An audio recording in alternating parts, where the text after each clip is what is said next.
Good morning. Bit of Slavic music this morning. Bit of Bulgarian folk music. If YouTube doesn't shut that down.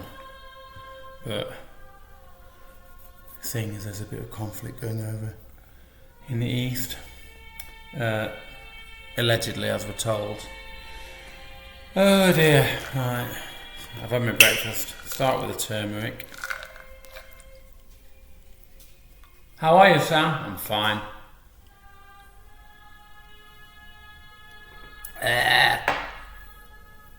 Move on to the bad boys. And don't worry, you out there.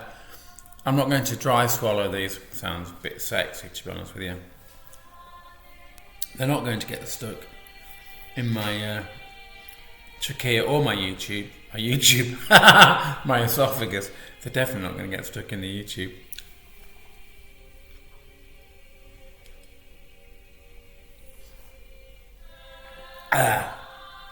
And that's all sweetened down with some nice,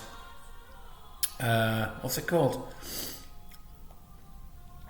Well, something good for my immune system with ginger and carrot and a single aspirin. Don't ask me why, but they told me to take one in the morning. I can't taste it, it's dissolved. How's your day yesterday, Sam? It's great. Went to radiotherapy, sat outside waiting for my bladder to be full because it has to be full. And I got speaking to a guy, just briefly, who turned out to be a Jehovah's Witness. Big mistake. Don't ever ask them anything at all. Because within seconds he was pointing at me with his finger, going, "Let me tell you what they don't tell you about blood transfusions." And thankfully I was rescued by a nurse at that point who hauled me away. Because, don't get me started. So, I happen to know, because we've done this in school and talked about it, there's a line in the Bible and it's from Acts. So you go Matthew, Mark, Luke and John and then Acts. Verse 29, and I thought, I know, I'll look it up, I'll get my granddad's Bible out, alright, and I'll have a look at it. And it's ridiculous. So their whole theory is based on this one verse, that you abstain from meats offered to idols. So you can eat meat as long as it's not offered to an idol. Alright? So if you ever go into a butcher's and you see a big slab of steak right in front of a Buddha or a golden cow or a statue of Sir Patrick Vallance, who's not dead yet, but maybe they'd put a statue of him up, then you can't eat it. So, from meat offered to idols, and from blood, and from things strangled, and from fornication. Does that mean you're not allowed to eat a cow that's been shagged? Or you're not allowed to shag a cow? Or you're not allowed to eat while you're shagging? Or what the fuck does that mean? What I do know is that they've selected one tiny section of a phrase, and from blood, and they're basing a whole set of principles on it. Now, I just didn't even want to get into it about how I owe, and millions of people owe their lives to the NHS, and almost certainly thanks to blood transfusions. I just didn't want to go down there. So what I thought if I meet him again, what I want to do is to be able to out-quote him. Sort of use the Bible. Oh, shut up, you stupid Slavic weirdos. And so I looked on in the Bible because it's really quite interesting. I've never read it before because the Bible is full of weird, deranged, mental shit. It's 2,000 years old. Not in its current form, obviously. This is the King James version, but by the way, the Jehovah's Witnesses have written their own Bible. Which I would love to read. And I found this. If you go on to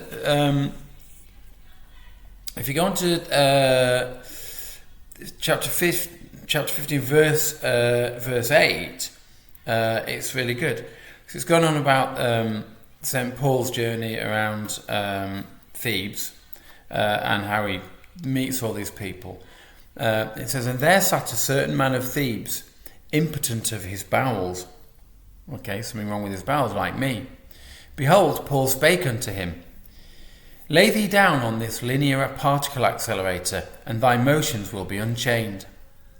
And as the man layeth down, and the hand of Jehovah unplugged the seal, and there rose a great mountain from his asshole, full 4 cubits tall and 14 wide. And there was a great throng and a great commotion, while a throng of angels appeared in nurses' uniforms. All spake in unison, Hosanna, thou hast shat thyself mightily, thy dirty old bastard. Clean thy sin up. And fuck off. I should have said that to him. Obviously, I made that up in a massive act of blasphemy, but really, the cheek of it. I'm not going to have a blood transfusion, but I will partake of all the riches and the wealth of you've got me started now. That's ruined my day. I'm going to spend the whole day angry. What am I going to spend the whole doing? This is probably the most exciting thing that I've done all day and will do all day. Christ knows what this is. I don't want to get done for playing Brandon Flowers, although I do love Brandon Flowers. Anything more on here that I'm not going to get done for playing? No, that's your music for today, guys. I might. No, I won't. And so that's it. I might, because I also then, as I was studying Christianity on the internet, I happened to come across, for some strange reason, The Devil Goes Down to Georgia by the Charlie Williams band. I thought Charlie Williams was a comedian from Barnsley. And so I clicked on it because it's quite a good song. And the entire hall was obviously full of cowboy-wearing rednecks from, I imagine, Georgia. And he's there playing the song. Devil came down to Georgia looking for a soul to steal.